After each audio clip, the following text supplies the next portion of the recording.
Baik, saya mulai aja. Bismillah, Assalamualaikum warahmatullahi wabarakatuh. Selamat malam, salam sejahtera untuk kita semuanya. Sambil saya akan menjelaskan, boleh disiapkan catatan ya, pulpennya, penanya, kertasnya gitu. Kalau cuma mendengarkan biasanya bisa lupa ya, apalagi nanti setelah ini akan ada tes gitu ya, ada latihan ya. Latihan itu untuk menguji ingatan kita gitu ya, kemudian juga pemahaman kita sampai di mana kita belajar malam ini, apakah sudah cukup ya, sudah cukup mendapatkan informasi dan pengetahuan baru, atau kita mungkin terlena, abai, lupa, tidak concern gitu ya, tidak fokus gitu. Nah, untuk bisa fokus, bisa concern, saran saya siapkan pena sambil dicatat kalau ada yang penting ya, dicatat kalau ada yang penting. Nah, biasanya dosen itu menyebutkan lebih dari satu kalau itu penting ya. Itu kuncinya ya, saya kasih tahu kuncinya. Jadi kalau ada yang disebut lebih dari satu, dua, tiga gitu, itu biasanya hal itu penting ya, urgent. Urgent yang harus diketahui oleh mahasiswa gitu. Nanti diperhatikan aja ya, kalau ada yang saya sebut lebih dari satu gitu, biasanya hal itu cukup penting ya. Oke, ini bicara tentang SWOT analysis ya. SWOT singkatan itu, jadi singkatannya kalau kita lihat ada di bawahnya itu ya, ada strength, S-nya itu strength, weakness, W-nya itu ya, double U-nya adalah weakness, kemudian O-nya adalah opportunities, dan T-nya adalah traits ya. Traits, kalau kita terjemahkan dalam bahasa kita, strength itu seperti yang ada di gambar ya, kekuatan gitu ya, kekuatan. Kalau weakness adalah kelemahan. Opportunity adalah peluang. Ya, threat adalah ancaman. Nah, itu ada gambarnya bom gitu ya. Nah, S dan W, ya, strength dan weakness, itu adalah sesuatu yang melekat pada internal, ya, yang melekat secara internal. Jadi kalau misalnya kita sebagai personal dan individu, jadi kalau saya ya ada saya sebagai dosen dan sebagai pribadi punya kelemahan dan punya kekuatan juga gitu ya. Nah, yang dimaksud dengan kekuatan dan kelemahan itu yang melekat pada diri kita. Kalau itu organisasi, maka yang ada di dalam organisasi tersebut ya, atau dalam bahasa lainnya adalah lingkungan internal ya, lingkungan internal. Nah, kalau opportunity ya, opportunity kesempatan dan traits ya, itu adalah sesuatu yang ada di luar organisasi ya, eksternal gitu.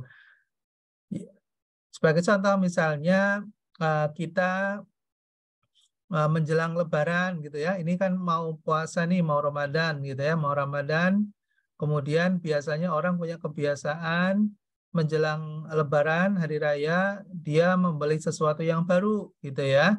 Apakah beli pakaian baru atau mungkin beli tas baru, sepatu baru, semuanya gitu ya, ingin beli sesuatu yang baru.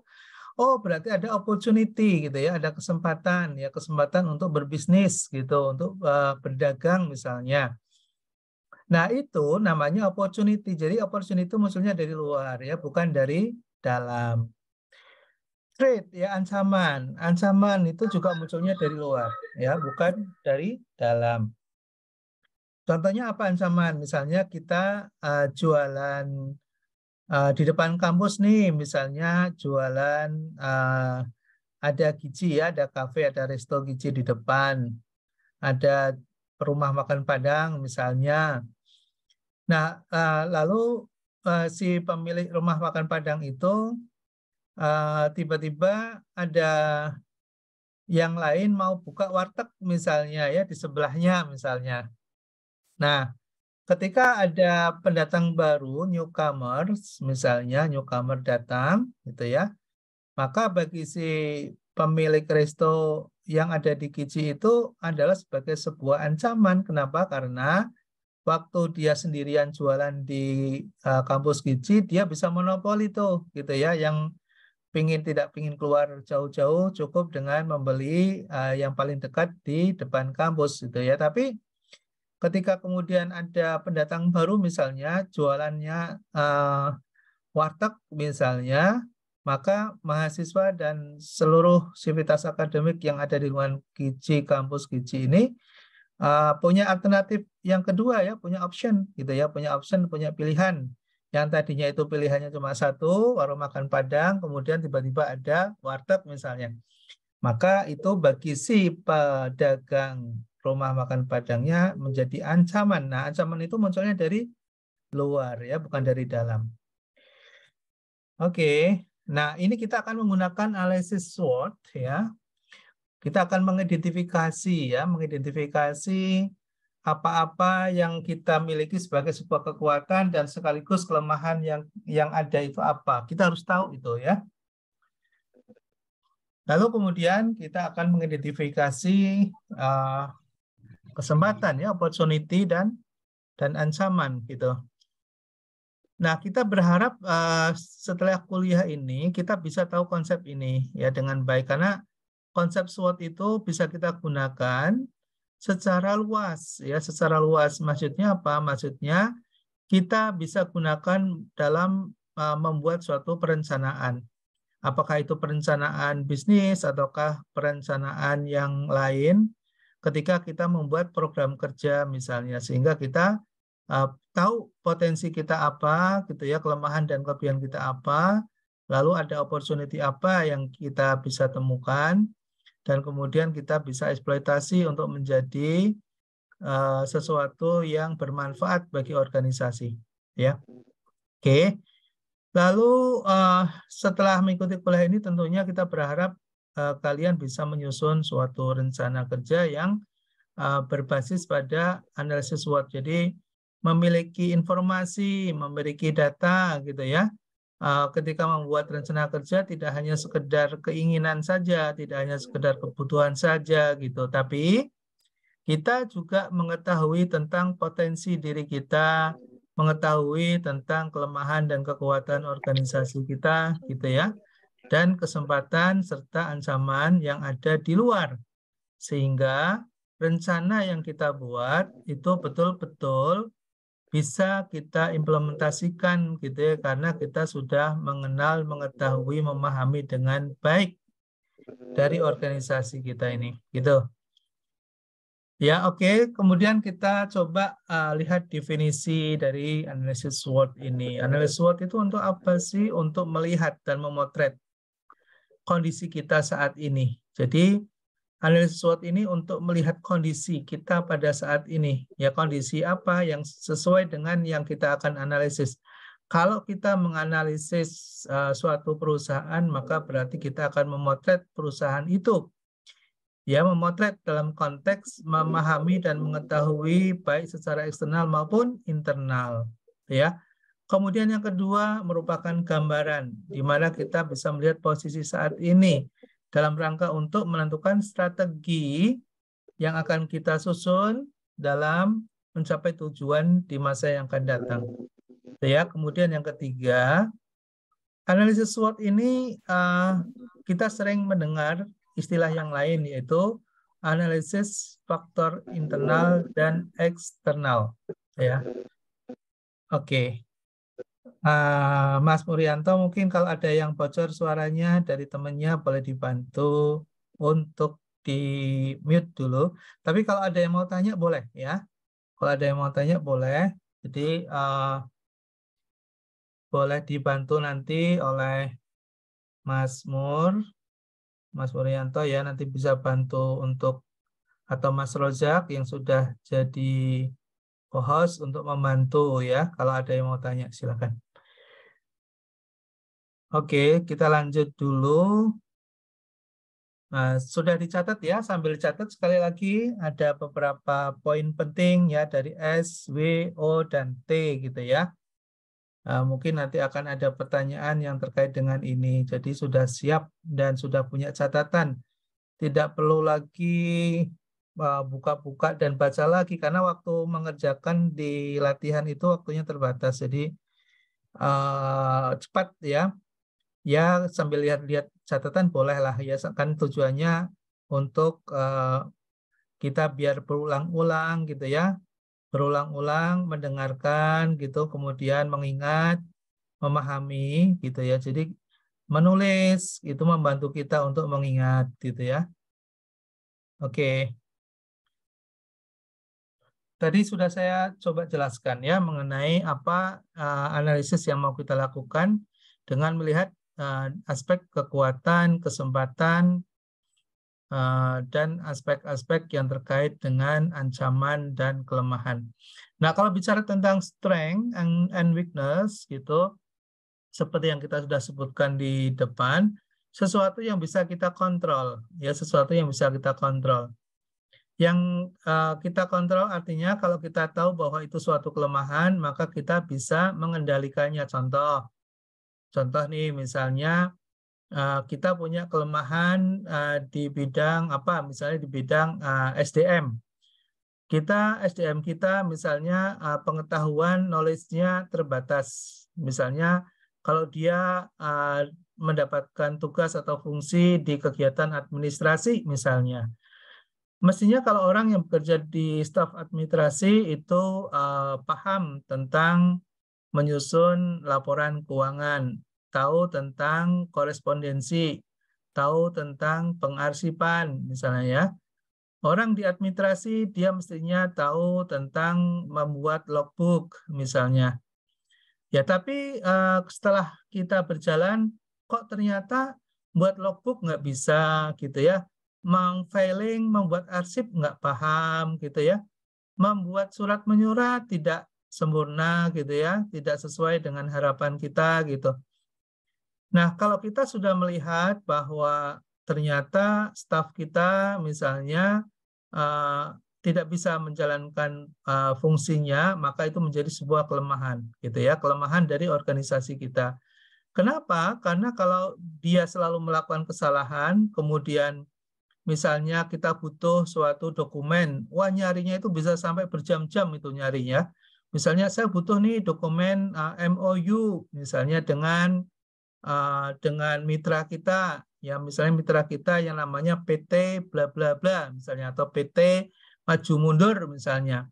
Itu mencari satu dokumen aja butuh waktu berjam-jam. Coba bayangkan. Oh, berarti dia nggak tahu tentang pengarsipan gitu ya, tentang manajemen pengarsipan. Oh, ternyata pengarsipan itu harus dibuat logbook dulu, dibuat daftar arsip, dibuat surat masuk, surat keluar, kemudian dibuatkan urutan gitu ya, kemudian masuk ke filing kabinet gitu ya, disiapkan filing kabinet dilakukan secara abjad berurutan dari mulai A sampai Z. Nah, ya kalau hal yang sederhana begitu aja nggak paham gitu, wah ternyata dia simpan di laci gitu ya. Nah lacinya kebetulan bertumpuk-tumpuk gitu ya, campur dengan surat yang lain, bercampur dengan dokumen yang lain gitu ya. Wah itu dibongkar semua, itu hanya cari satu dokumen ya. Kalau sih dibuka semua, lemari dibuka semua, waduh kacau ya. Nah, oh berarti ini staf kita belum paham tentang ilmu administrasi ya, tentang pengarsipan gitu ya, tentang korespondensi. Nah, itu kelemahan tuh ya. Nah, pertanyaannya bisa dikontrol nggak? Bisa dikendalikan nggak? Bisa diperbaiki nggak? Kalau pertanyaannya begitu, mungkin kalian juga akan bisa jawab. Ya, pasti bisalah. Dengan cara apa? Dengan cara dilatih, di training gitu ya. Kasih pelatihan gitu. Oke, berarti bisa kita kendalikan. Tapi kalau masalahnya adalah ancaman, misalnya threat, misalnya kondisi ekonomi memburuk, gitu ya, kondisi ekonomi memburuk akibat tingkat suku bunga the Fed dinaikkan, banyak kita kena dampak, misalnya sistemik ya, dari jatuhnya Silicon Valley Bank, gitu ya, yang baru saja bangkrut ya, kolaps di US. Lalu kemudian berdampak pada nilai tukar kita gitu ya. Ya, kalau kemudian nilai tukar kita menjadi tertekan gitu ya, turun misalnya, lalu kemudian membuat harga-harga import menjadi mahal gitu ya. Harga material yang kita beli harus dibeli dengan harga yang mahal karena nilai tukar kita melemah misalnya. Itu nggak bisa kita kendalikan, ya. Itu ancaman bagi perusahaan kita. Ya kita nggak bisa mengendalikan. Itu namanya faktor eksternal. Itu ancaman tidak bisa kita kendalikan, gitu ya. Tapi kita perlu tahu, ya. Kenapa kita perlu tahu dan perlu kita identifikasi? Karena dengan kita tahu, dengan bisa kita identifikasi, maka langkah-langkah ke depan bisa kita siapkan dengan baik dan bisa kita antisipasi, gitu ya. Misalnya, kalau kita sudah lihat ada ancaman nilai tukar, misalnya nilai tukar kita melemah, maka berarti optionnya cari alternatif sumber bahan baku yang lain. Jangan impor. Kalaupun impor, misalnya yang kita beli dengan menggunakan mata uang selain misalnya US dollar. Atau kita beli bahan baku sebanyak yang bisa kita beli sekarang ya. Jadi tumpuk di gudang. Kita beli tumpuk di gudang. Kenapa? Karena barang belum naik gitu ya. Dan kita sudah estimasi akan ada ancaman nilai tukar kita akan melemah sehingga harga belinya jadi mahal untuk impor gitu ya. Lalu kemudian kita lakukan strategi beli bahan baku sekarang sebelum adanya kenaikan harga beli bahan material kita. Itu. Jadi kita bisa melakukan langkah-langkah strategis namanya ya sebelum terjadi suatu yang berisiko terhadap bisnis kita. Ya. Oke. Berikutnya adalah catatan penting ya, catatan penting. Sifat dari telah faktor eksternal tadi ya untuk mengembangkan daftar peluang. Jadi kalau kita bisa mengetahui opportunity, analisis opportunity, maka kita akan bisa melihat peluang. Kita bisa catat peluang-peluang apa saja yang bisa kita lakukan ya. Tidak bertujuan untuk mengembangkan daftar panjang dan lengkap, gitu ya. Jadi bukan hanya bertujuan untuk mengembangkan daftar panjang dan lengkap semua faktor eksternal, gitu ya. Tapi lebih pada bagaimana memanfaatkan, gitu ya, informasi yang kita terima untuk kita bisa gunakan semaksimal mungkin dalam mendapatkan keuntungan perusahaan ya. Kemudian mengenali faktor-faktor kunci, ya mengenali faktor-faktor kunci. Nah, sifat dari telaah sebelahnya ya internal, kita bisa mengevaluasi apa yang menjadi sumber kekuatan dan apa yang menjadi sumber kelemahan. Sehingga nanti sumber-sumber kelemahan dan kekuatan itu bisa kita maksimalkan. Kita bisa lihat berdasarkan pada fungsi-fungsi, misalnya pemasaran kita bagaimana, ya financing kita gimana, finance kita, keuangan kita gimana, accounting kita gimana, manajemennya seperti apa, gitu ya, produksi dan operasi seperti apa, sub bidang secara ya kita bisa kenali juga faktor-faktor kunci yang bisa kita respon untuk kita bisa kendalikan. Jadi kalau faktor internal kita bisa kendalikan, tapi kalau faktor eksternal kita akan melihat sebagai sebuah posisi ancaman atau kesempatan opportunity yang bisa kita ambil. Ya. Nah, hubungannya apa antara S, W, O, dan T, gitu ya. Jadi kalau S dan W, strength and weakness, itu adalah pengaruh internal. Tapi kalau opportunity and threat itu adalah faktor eksternal. Nah, sedangkan kita tahu bahwa yang namanya kelemahan itu penghambat, ya. Kalau kita punya kelemahan itu akan menghambat roda perjalanan bisnis dalam mencapai tujuan bisnis kita yaitu keuntungan, gitu ya. Jadi kalau ada kelemahan segera perbaiki. Kalau kita sudah tahu ada kelemahan segera perbaiki. Kalau kita biarkan secara terus-menerus atau bahkan tidak kita lakukan perbaikan, maka pasti akan mengurangi efektivitas ya maupun produktivitas apalagi rentabilitas ya. Tingkat keuntungan kita akan menjadi semakin rendah ya, karena kelemahan itu akan menghambat yang mestinya kita bisa jualan di angka 1.000 misalnya, mungkin karena kita si salesnya nggak pernah di training gitu ya, nggak memiliki kompetensi, nggak memiliki pengetahuan tentang penjualan, tentang salesmanship ya, bagaimana menjadi seorang sales yang profesional misalnya, dengan didukung dengan infrastruktur manajemen yang baik, ya biasanya nggak akan tercapai itu rencana-rencana bisnisnya. Maka segera lakukan upgrading, skill up gitu ya, terhadap para petugas ya atau staf kita yang akan menjalankan tugas-tugas di bidang yang bersangkutan. Lalu kita juga melihat ancaman. Kalau kita sudah tahu bahwa akan ada suatu ancaman, maka lakukan tindakan segera mungkin. Mengambil sebuah inisiatif untuk mengantisipasi apabila ternyata akan ada risiko yang menghadang kita di depan. Ya, jadi itulah manfaat dari kita bisa menganalisis S, W, O, dan T. Nah, kita berikutnya akan melihat ini contoh ya, contoh bagaimana analisa yang kita lakukan ya, bagaimana analisa yang kita lakukan.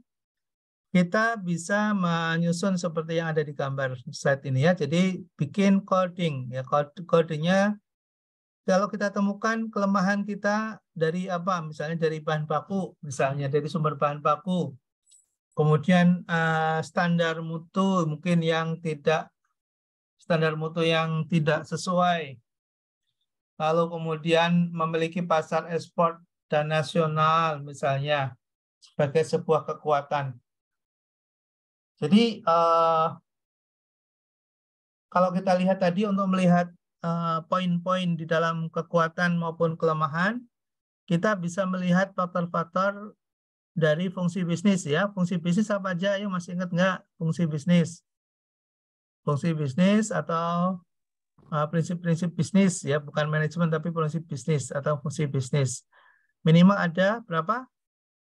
Masih ada yang ingat? Di awal kita ketemu ada 4 ya, saya ingatkan lagi, mungkin sudah lupa ya, ada 4. Yaitu fungsi pemasaran atau marketing, fungsi keuangan atau finance, fungsi produksi atau operasi, dan fungsi SDM gitu ya. Jadi kalau bisnis ingin jalan, ingin running, apalagi running well, ya berjalan dengan baik, maka keempat fungsi bisnis tadi harus bisa berfungsi, bisa berjalan. Ada kegiatan pemasaran, ada kegiatan keuangan, ada kegiatan SDM, dan ada kegiatan operasi dan produksi. Nah, kalau kita lihat, ini contoh misalnya sumber bahan baku. Nah, kalau bicara bacaan bahan baku, berarti bicara dari aspek produksi, gitu ya, aspek operasional dan produksi. Bicara tentang standar mutu, itu juga bicara tentang manajemen operasional. Bicara tentang pasar, ekspor dan nasional, itu bicara tentang pemasaran. Ini contoh ya, contoh baru 3 yang kita temukan, gitu ya. Berarti ada yang lain, misalnya SDM. Mungkin SDM kita profesional, SDM kita kompeten. Nah, itu bisa menjadi keunggulan, strength ya, kekuatan.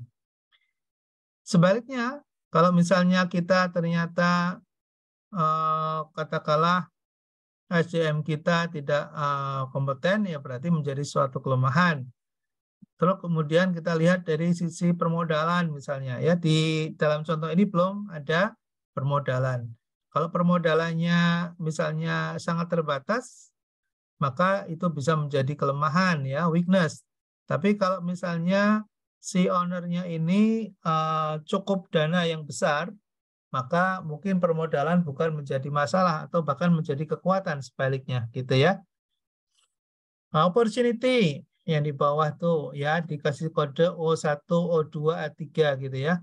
Kenapa perlu dikasih kode? Karena nanti akan kita gunakan untuk masukkan ke dalam matriks ya. Dari kita nanti akan membuat matriks ya, matriks antara S, W, O, dan T ya. Nanti akan singgungan di mana dan kemudian kita bisa lihat apa yang harus strategi lakukan gitu ya. Strategi apa yang harus dilakukan. Oke, kita coba masuk lagi. Nah, ini bagaimana cara mengidentifikasi? Nah, kita bisa membuat pertanyaan-pertanyaan yang nanti bisa dijawab dan bisa dimasukkan nanti ke dalam analisis SWOT kita. Ya, misalnya ini contoh untuk membantu ya. Buat pertanyaan apa yang menjadi kelebihan perusahaan Anda? Apakah ada sesuatu ya, adakah sesuatu yang orang lain katakan? Misalnya orang lain mengatakan kita sering mendengar mengatakan bahwa wah pelayanan kita cepat misalnya ya. Wah pelayanan kita sangat memuaskan gitu ya. Nah, itu juga bisa menjadi trigger atau ya menjadi stimulans gitu ya untuk bisa mengidentifikasi kita punya kekuatan. Terus pertanyaan apa lagi yang lain? Bisa pertanyaan tentang SDM ya. Apakah Anda memiliki SDM yang unik, khas, ya, yang mungkin tidak dimiliki oleh pesaing ya. Misalnya Anda pengusaha resto misalnya. Ya, pengusaha resto. Sambil saya cek ya, apakah suara saya kedengaran? Kedengaran, Pak. Oke, makasih. Makasih ya. Saya cek karena takutnya saya ngomong sendiri. Tapi ternyata ada trouble di jaringan, ternyata enggak. Oke, good lah. Oke, ya, lalu kita lanjut lagi nih. Misalnya kita ingin tahu kita kelebihan apa sih, kekuatan apa yang kita punya. Kita bisa bertanya juga apakah Anda memiliki informasi yang orang lain tidak tahu dan memilikinya, gitu ya. Apakah Anda memiliki keahlian yang sulit ditiru? Nah, ini pertanyaan-pertanyaan yang ditujukan kepada kita untuk mengevaluasi kita punya kelebihan apa, keunggulan apa, gitu ya. Misalnya bicara tentang lokasi, apakah Anda memiliki keunggulan lokasi? Anda misalnya di tempat yang strategis, kalau memang Anda posisi lokasi bisnis ada di tempat strategis, berarti itu menjadi kelebihan dan kekuatan kita. Kelemahan juga sama, kita juga bisa menanyakan ya pertanyaan-pertanyaan ini untuk menjawab dan kemudian kita masukkan ke dalam matriks ya. Sama, peluang juga sama ya, kita bisa bantu dengan pertanyaan-pertanyaan untuk mendapatkan informasi. Apakah itu sebagai suatu peluang atau sebaliknya sebagai suatu ancaman. Oke, saya lanjut ya. Nah, ini contoh mengidentifikasi dan kemudian memasukkan ke dalam suatu metrik ya, dalam suatu matrik.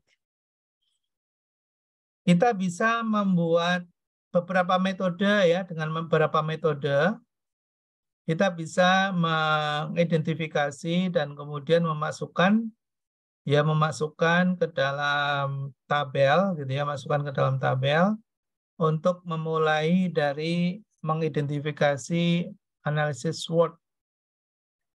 Cara pertama kita bisa melakukan membuat standar dulu ya,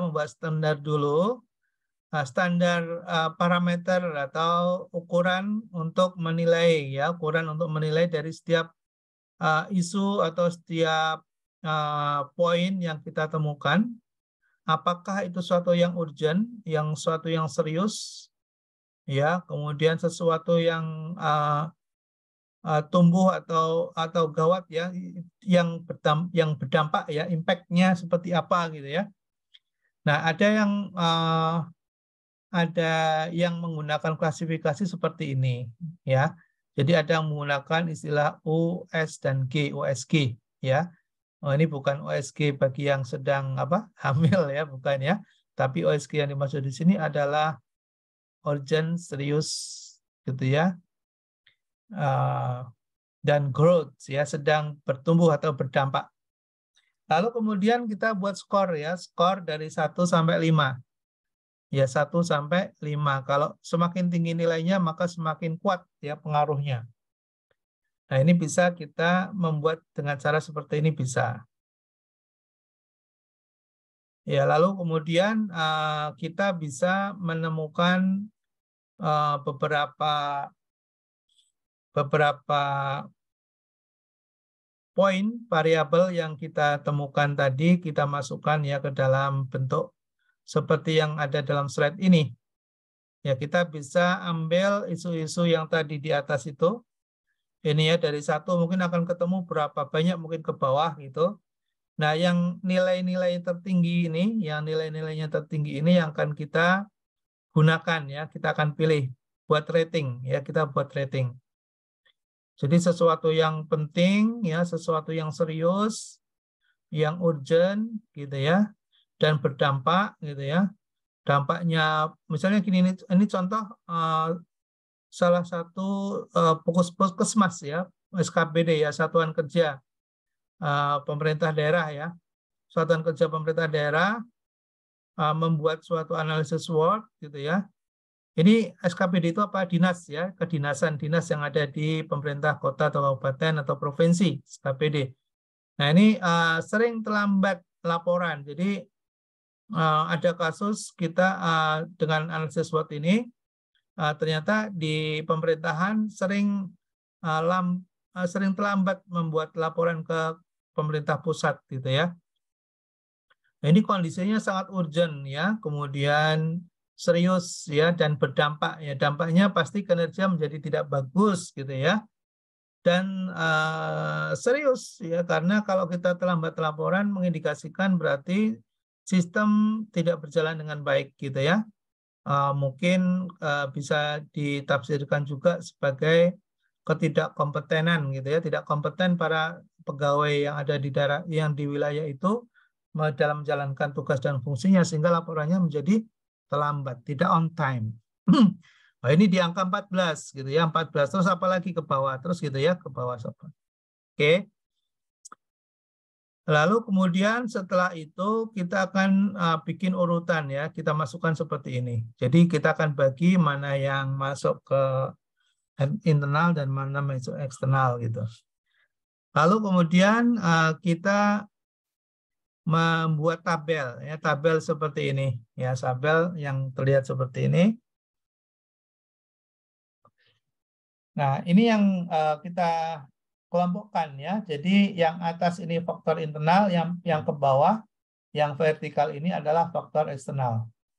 Nah, faktor yang horizontal ini, yang horizontal atau faktor internal, strength and weakness, kita ambil tadi yang sudah kita temukan di atas itu, masukkan ya, masukkan di sini. Ya, kemudian yang weakness-nya juga tulis di sini. Ya. Kemudian opportunity juga yang tadi sudah kita analisis itu masukkan ke sini. Trade-nya juga masukkan ke sini. Lalu pertemuan dari S dan O. Artinya ketika kita punya ini ya, kita lihat perhatikan baik-baik. Ada strength, ya strength ketemu dengan opportunity, maka irisannya ada di strategi SO, ya. Ada di strategi SO, yaitu strength and opportunity. Kita punya kekuatan, kita punya kesempatan, maka apa yang harus dilakukan? Nah, tulis di sini. Kita punya kelemahan, tapi kita punya kesempatan, apa yang harus dilakukan? Ini strategi WO, ya. Kalau kita punya kelemahan, lalu kita punya ancaman, sudah lemah, sudah ancaman, gitu ya. Maka apa nih yang harus dilakukan, gitu ya. Nah, ini ada, kita tulis di sini, di yang paling pojok nih, kanan bawah, ini ya. Kita punya kekuatan, strength, gitu ya, dan kita ada ancaman. Lalu apa yang harus dilakukan? Nah, ada di sini. Oke. Ya. Ini contoh, ini contoh ya. Tadi kan teorinya begini ya. Ini contohnya begini, ini contohnya. Contohnya kita strength ya, kita ada program kuliah IT praktis ya. Tersedia buku-buku panduan pelaporan tugas. Ini kaitannya dengan tadi. Kenapa kita terlambat ya? Walaupun kita terlambat, sebetulnya masih ada di sini kekuatan yang muncul ya. Kemudian ada opportunity juga bahwa ada keinginan berbagai unit untuk membangun sistem informasi manajemen. Banyak pegawai yang di berbagai unit siap untuk melatih sistem informasi manajemen. Jadi kita ada kesempatan sebetulnya, gitu ya. Dan kita sebetulnya juga punya kekuatan juga ya, karena kita punya buku, kita punya kurikulum yang baik gitu. Maka strateginya adalah mengembangkan program, mengembangkan kompetensi SIM, Sistem Informasi Manajemen, yang terpadu. Karena kita punya kekuatan dan punya kesempatan sebetulnya, maka dibuatlah strategi ini gitu ya. Tapi di satu sisi kita punya kelemahan, yaitu tugas sistem pelaporan kurang menarik. Pegawai berpendidikan teknologi informasi terbatas sehingga tidak bisa menggunakan IT dengan baik. Lalu strateginya apa yang harus dilakukan? Strategi WO-nya, ya. Strategi weakness and opportunity. Kita ada kelemahan, tapi kita sebetulnya melihat suatu kesempatan di sini. Maka kemudian kita membuat strategi yang harus dilakukan. Program kerjanya menyusun jabatan fungsional peranata komputer, meningkatkan keterampilan pegawai di bidang teknologi informasi. Oke. Jadi kita membuat program ini berdasarkan dari informasi kelemahan yang ada dan adanya kesempatan yang ada di sini, gitu ya. Mudah-mudahan paham ya. Ini metriknya seperti itu cara bacanya. Jadi ini weakness ketemu dengan trade misalnya, ya weakness ketemu dengan trade, maka ada di pojok ini. Strateginya adalah WT ini ya. Nah, kalau kita punya kelemahan pegawai berpendidikan TI-nya terbatas, ya tingkatkan, gitu ya, mantapkan, gitu ya, tetapkan forum kajian terapan, mantapkan budaya teknologi informasi, gitu ya. Nah, jadi kita membuat program ini karena kita tahu bahwa kita punya kelemahan ini, kita menghadapi ancaman ini, gitu ya. Lalu dibuat strategi di sini. Oke. Nah, berikutnya adalah penetapan isu strategis. Jadi yang tadi sudah kita buat itu tarik di sini ya, taruh di sini. SO apa, WO apa, ST apa. WO itu masih ingat WO tadi? WO adalah, ada yang mencatat enggak? Ini CO. Weakness and opportunity, Pak. Ya, betul. Weakness and opportunity. Strength ya, strength and opportunity. Ya, kita punya kekuatan dan kita melihat ada peluang gitu ya. Lalu apa yang harus kita lakukan? Kembangkan program sistem informasi manajemen. Kembangkan kompetensi sistem informasi manajemen terpadu gitu. Kita punya kelemahan tapi kita melihat ada suatu opportunity, maka susun jabatan. Tingkatkan keterampilan pegawai ya. Kita ada kekuatan, tapi ada ancaman. Bentuk gugus inovasi, kembangkan social engineering. Gitu. Jadi ini contoh ya, ini contoh bagaimana setelah kita mengidentifikasi lalu membuat suatu strategi gitu. Nah, lalu buat rencana tindak. Rencana tindaknya bagaimana? Kita rencana tindaknya, strateginya kita simpulkan di sini tadi yang kita peroleh tadi, masukkan ke sini, lalu buat rencana kegiatan. Jadi pendidikan dan kuliah terpadu sistem informasi manajemen. SK Kepala Daerah penetapan ya untuk bisa membuat jabatan fungsional peranata komputer agar laporannya tepat waktu tadi, membentuk gugus inovasi juga, lalu kemudian buat SK karena kalau tidak ada SK nggak bisa gitu ya, nggak bisa buat gugus inovasi program, menyusun jabatan fungsional nggak bisa tanpa adanya SK. Ini contoh yang ada di pemerintahan daerah. Ya, rencana kegiatan berikutnya membuat tim gugus kendali mutu itu ya. Nah, ini adalah menurunkan dari strategi menjadi rencana kegiatan atau rencana tindak. Oke, berikutnya adalah pendekatan secara kuantitatif. Kalau tadi secara kualitatif, ya tadi secara kualitatif. Nah, sekarang secara kuantitatif. Kita akan menghitung, ya kita akan memetakan kondisi kita berada pada 4 kuadran ini. Ya, kuadran 1 nanti akan berisi tentang strategi SO. Ya, kuadran 2 bicara tentang strategi WO, 3 bicara tentang strategi ST, dan 4 bicara tentang strategi WT, ya, weakness and threat. Jadi nanti ada kuadran 1, kuadran 2, kuadran 3, dan kuadran 4. Oke, nanti ada 4 kuadran. Nah, ini cara menyusun dengan pendekatan kuantitatif. Ya, pertama ya kita silakan nanti bisa dipelajari ya, tapi intinya adalah kita akan membuat dan memberikan bobot kepada masing-masing temuan poin ya dari hasil identifikasi tadi. Contoh nih, contoh misalnya kita memiliki suatu temuan gitu ya, suatu temuan. Nah, kita buat seperti ini. Jadi membuat butir-butir pernyataan ya, membuat butir-butir pertanyaan, pernyataan bukan pertanyaan, pernyataan, lalu kemudian kita kasih bobot ya, masing-masing bobotnya itu disesuaikan dengan urgensinya ya, disesuaikan dengan tadi OSG tadi ya, disesuaikan dengan OSG-nya, dengan urgensinya, kemudian tingkat keseriusannya, kemudian dampaknya seperti apa. Lalu kemudian kasih bobot. Lalu kemudian kasih rating. Kita nilai ya, kita nilai. Nah, kemudian dikalikan antara bobot dengan rating adalah merupakan skor kita ya, skor. Oke, ini bisa dengan cara seperti ini.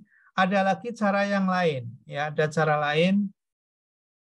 Cara yang lain nanti bisa menggunakan ya namanya skala Likert ya. Nanti kita nanti saya share, boleh juga nanti saya share contoh dalam bentuk bagaimana menggunakan analisis SWOT dengan menggunakan pendekatan kuantitatif. Oke, teorinya seperti itu. Nanti prakteknya kita bisa menggunakan Excel ya untuk mempermudah aplikasinya. Kalau mungkin kita belum sempat melihat aplikasinya, saya coba carikan yang mudah-mudahan ini tersimpan dengan baik di komputer saya. Nanti bisa lihat contoh bagaimana analisis SWOT ya kita gunakan dengan pendekatan kuantitatif atau dengan angka ya. Kalau tadi yang kita lihat itu dengan menggunakan pendekatan kualitatif ya.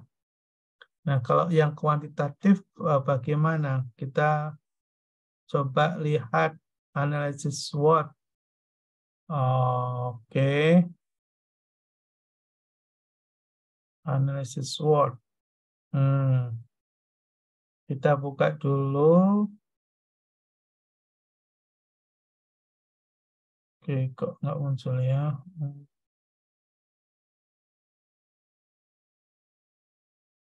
Oke, apakah masih kedengaran nih? Masih, Pak. Masih, Pak. Ya. Apakah sudah muncul slide saya? Baru muncul, Pak. Sudah, Pak. Sudah ya. Oke, mudah-mudahan kebaca nih kecil. Ini latihan. Oke.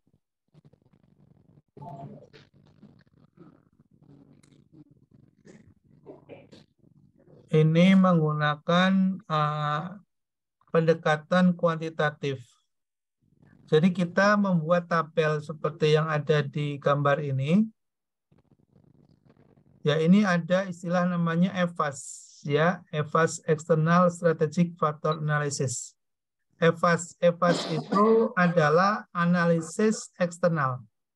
Analisis eksternal berarti bicara tentang peluang dan bicara tentang ancaman, ya kan, eksternal nih ya, eksternal. yaitu O dan T, ya OT. Nah, di sini kita diminta untuk mengisi ya yang warna-warna kuning itu kita diminta untuk mengisi yang kita temukan apa, ya. Kesempatan apa yang kita bisa temukan yang relevan dengan yang sedang kita kaji, gitu ya. Karena kalau kita sedang jadikan objek ini adalah misalnya perguruan tinggi, maka pasti akan berbeda dengan perbankan. Ya, beda juga antara yang kita kaji misalnya kuliner misalnya, ya, usaha di bidang kuliner misalnya. Ya, jadi yang kita akan lihat adalah sangat tergantung kepada bisnis atau entitas apa yang kita akan analisis, ya. Oke, ini ada contoh misalnya Indonesia rawan bencana. Ada contoh Indonesia rawan bencana kemiskinan, Indonesia rawan bencana pendidikan, berkembangnya industri CSR, kebutuhan masyarakat akan perlindungan sosial. Kalau kita lihat ini analisis apa nih? Peluang apa? Ada yang tahu? Bisa menebak?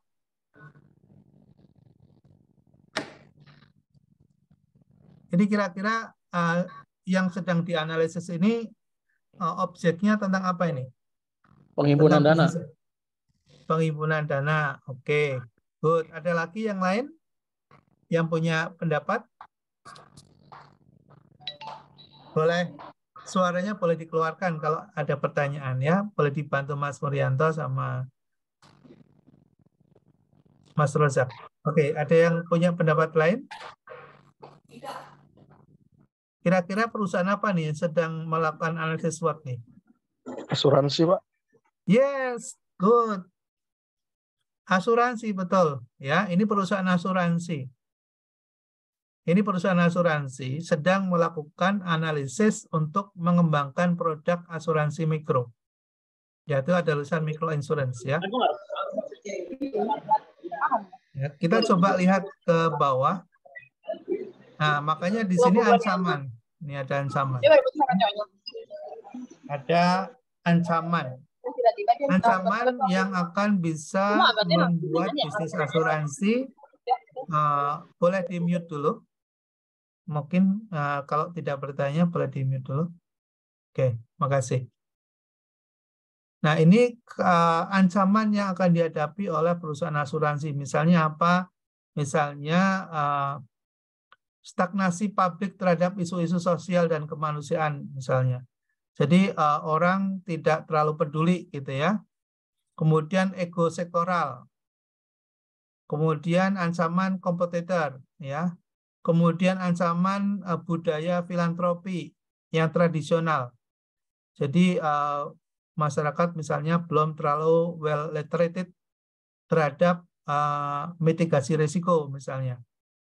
Ya, jadi di situ bisa menjadi ancaman ya, karena kalau masyarakat belum sadar tentang asuransi, tidak paham tentang budaya mitigasi, ya itu biasanya tidak terlalu bisa menerima kalau ada asuransi. Oke, kemudian seperti ini. Nah, yang perlu diketahui adalah menentukan nilai bobot dan rating, gitu ya. Yang warna kuning ini nanti yang perlu diisi nih ya. Bobotnya berapa? Ini adalah 1 sampai 5. Biasanya menggunakan interval 1 sampai 5. Ya, namanya skala Likert 1 sampai 5. Nanti akan disesuaikan, semakin tinggi mengindikasikan berarti tadi ya, sisi dari urgensinya, sisi dari keseriusannya, importantnya, kepentingannya, kemudian dampaknya ya. Nah, kalau kita lihat dari tiga sisi itu, kemudian kita akan bisa menilai apakah berdampak serius dan urgent, maka angkanya akan mendekati angka 5. Sebaliknya kalau semakin lemah, tidak terlalu penting, misalnya kemudian tidak terlalu berdampak, gitu ya, tidak serius, nah berarti nilainya rendah, ya, mendekati angka 1. Nah, kemudian ini bicara tentang rating. Nah, ini rating juga kita akan menentukan dia berada ya termasuk dari ya. Nah, ini rating kita akan menentukan apakah variabel tersebut berada pada posisi yang signifikan atau tidak. Ya berdasarkan dari urutan. Ini kalau nanti ingin tahu maksudnya, nah ini nanti akan ada keterangannya di bawah ini. Jadi misalnya angka 0 sampai 5 itu apa gitu ya. Kemudian rating, misalnya ratingnya kalau semakin tinggi mendekati 4, bagaimana misalnya. Oke, jadi nanti bisa dibaca di keterangan ini. Ini contoh pendekatan kuantitatif. Nah, di pendekatan kuantitatif ini kelebihannya adalah kita bisa mengukur ya, bisa mengukur. Nah, kita bisa mengukur metriknya. Nah, ini metriknya seperti ini. Nah, ini. Apakah ini mudah-mudahan kelihatan ya? Oke. Nah, ini yang tadi kita lihat contoh di paparan itu dalam penerapannya seperti ini, ya. Jadi misalnya di sini ada temuan-temuan ya, temuan-temuan ini strength, weakness. Kemudian di sebelah kiri ini, sebelah kiri ada opportunity. Nah, kemudian ketemu antara strength dengan weakness ya, dengan weakness, maka strategi apa yang harus dibuat gitu ya. Nah, ini ya, ini strategi SO, strategi WO tadi yang sudah dijelaskan di depan. Ya, nanti akan muncul metrik ya, jadi angka tadi akan dijumlah ya seperti ini. Jadi nilai peluangnya berapa, nilai ancamannya berapa, nilai kekuatan berapa, nilai kelemahannya berapa. Ya, kalau kemudian total nilai faktornya itu plus, maka berarti dia berada masih pada posisi yang mampu untuk bisa membuat strategi. Nah, strateginya nanti disesuaikan dengan nilai ya, nilai eksternalnya berapa, nilai internalnya berapa. Ini contohnya nilai eksternalnya 1,5. Nah, 1,5 eksternal. Kalau eksternal berarti yang samping nih. Ini eksternal. Nah, ini eksternal. Nah, eksternalnya tadi berapa dapatnya? Eksternal 1,5. Nah, 1,5 itu di mana? Di bawah nih, 1,5. 1,5. Nah, ini di sini nih 1,5 yang saya buat lingkaran ini. Kemudian nilai internalnya berapa? Nilai internalnya tadi ketemu 3, berapa tadi? 3,5. Nah, ini 3,5 di sini ya. Ini 3, ya ini 3. Kemudian ini 3, ya 3,5. Nah, 3,5 berada di sini. Jadi titiknya ini ada di sini. Nah, kemudian strategi apa yang harus dilakukan? Strategi growth ya, pertumbuhan. Ya, kenapa pertumbuhan? Ya, strateginya growth nomor 8 ini karena dia kalau kita lihat ya nilai kekuatan eksternalnya masih rendah ya. Kekuatan eksternal rendah, tapi dia punya kekuatan di sisi internal.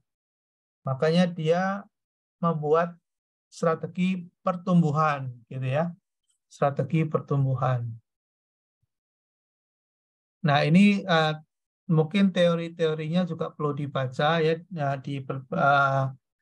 nanti perlu diperdalam lagi untuk bisa menguasai materi ini dengan baik. dan bisa bermanfaat ya, karena kalau kita tidak membaca dan cukup hanya mendengarkan dari saya kira ya mungkin hanya sekedar tahu saja ya, tapi nggak akan bisa menguasai. Jadi akan menguasai kalau kita mendalami, membaca buku-buku literasi, buku-buku textbook, ya kemudian kita mencoba untuk berlatih, itu nanti akan semakin paham dan bisa akan bermanfaat ya pada saat nanti kalian bertugas ya, mungkin menjadi seorang analis bisnis, menjadi seorang konsultan, atau mungkin menjadi seorang direktur, manajer gitu, bisa melakukan analisis untuk kepentingan perusahaan.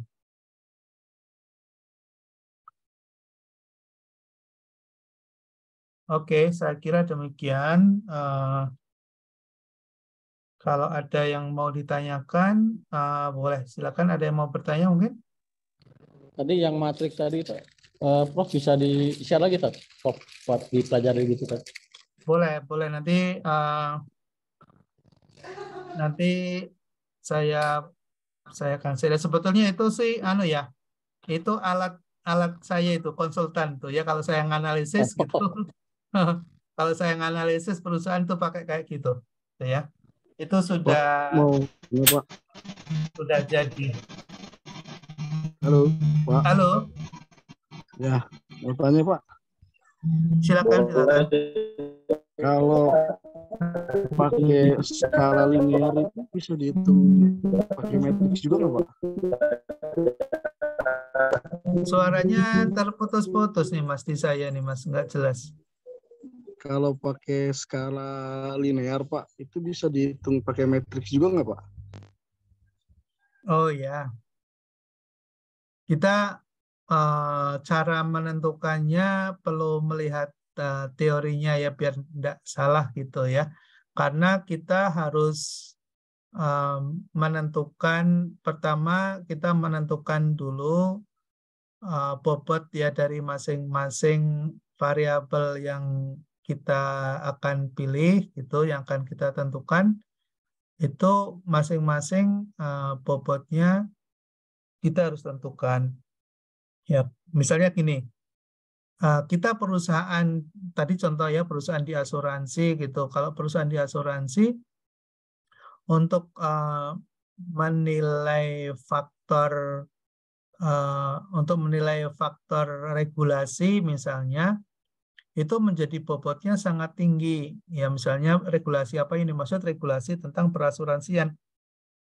Kalau ada peraturan yang berubah saja, maka akan berdampak sangat signifikan terhadap bisnis asuransi itu. Misalnya, dulu itu asuransi itu dibagi menjadi dua ya, ada asuransi jiwa, ada asuransi umum ya, general insurance dengan life insurance gitu.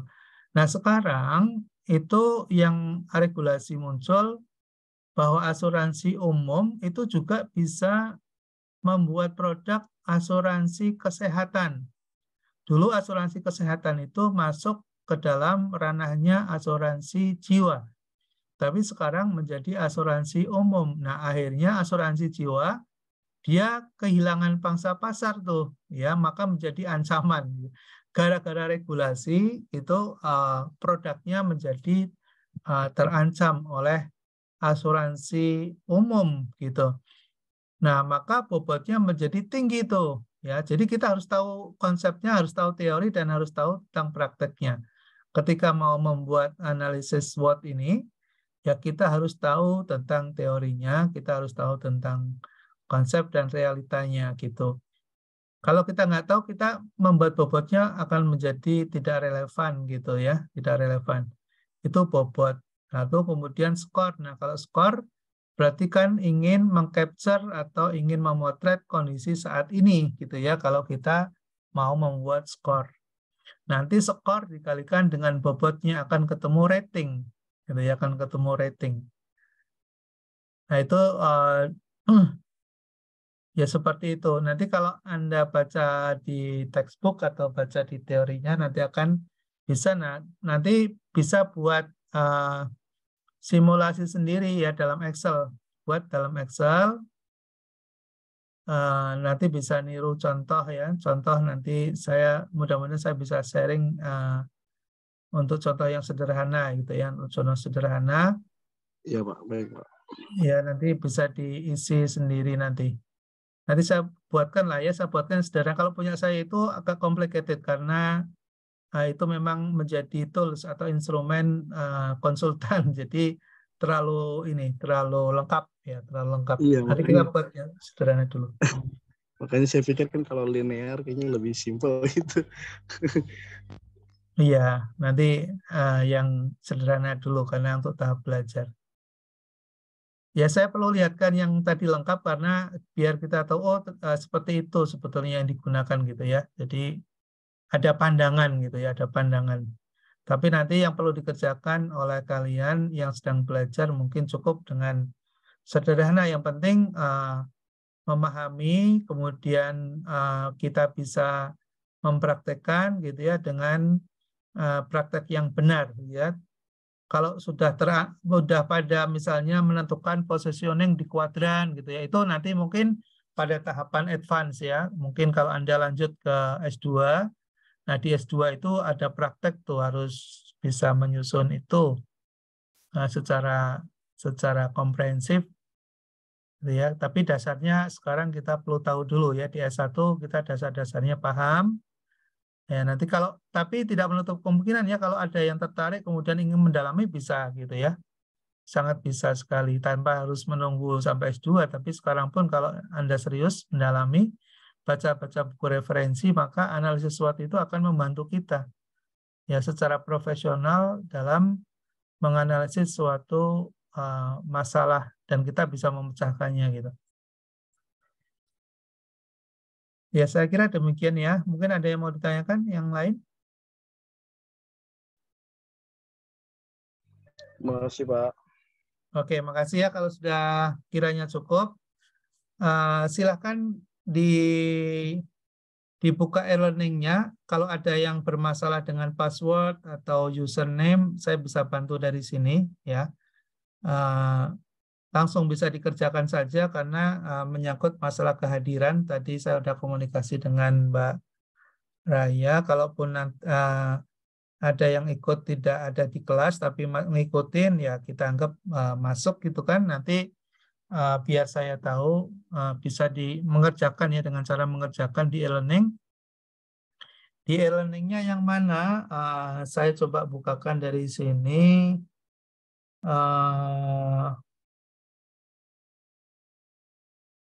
Latihan 4.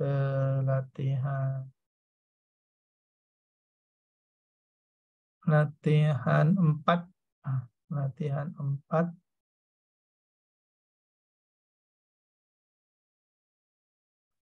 Oke, udah ada yang masuk belum ke e-learning?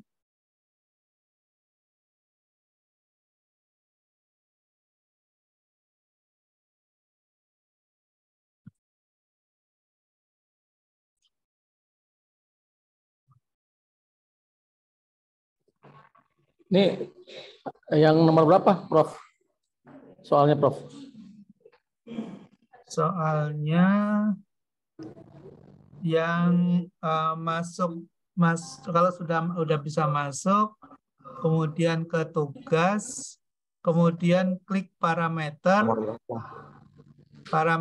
kemudian masuk ke mata kuliah manajemen strategi, ya, manajemen strategi. Iya, diklik Itu ya, Prof ya. Latihan 4, ada nggak latihan 4? Analisis SWOT. Mana ya?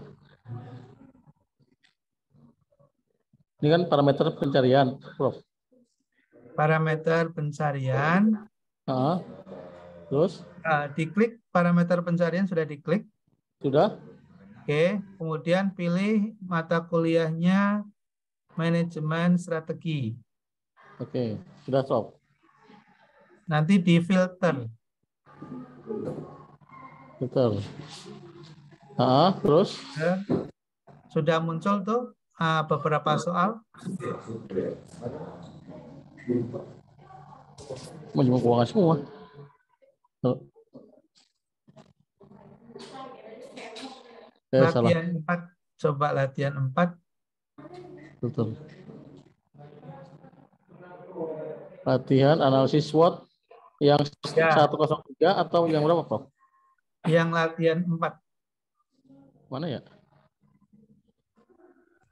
Latihan 4 atau 03 Pak Muri. Oh. Makanya. Sudah ketemu latihan 4 analisis SWOT? Oh iya, siap. Ya, siap, Prof. 103 ya, 103. Iya, betul. Oke, sudah ketemu. Yang lain gimana, ada masalah enggak? Udah, bisa. Aman Pak. Aman ya. Oke, silakan boleh dikerjakan. Jadi 103 ya. 103, betul, Prof. Nih 103. Nah ini. Manajemen strategi latihan 4 analisis SWOT 103. Oke, bisa diklik soal kemudian dikerjakan.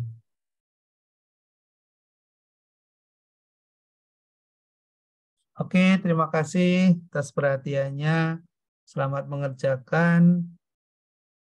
Sukses selalu dan mohon maaf kalau ada salah kata dan yang kurang berkenan. Mudah-mudahan manfaat.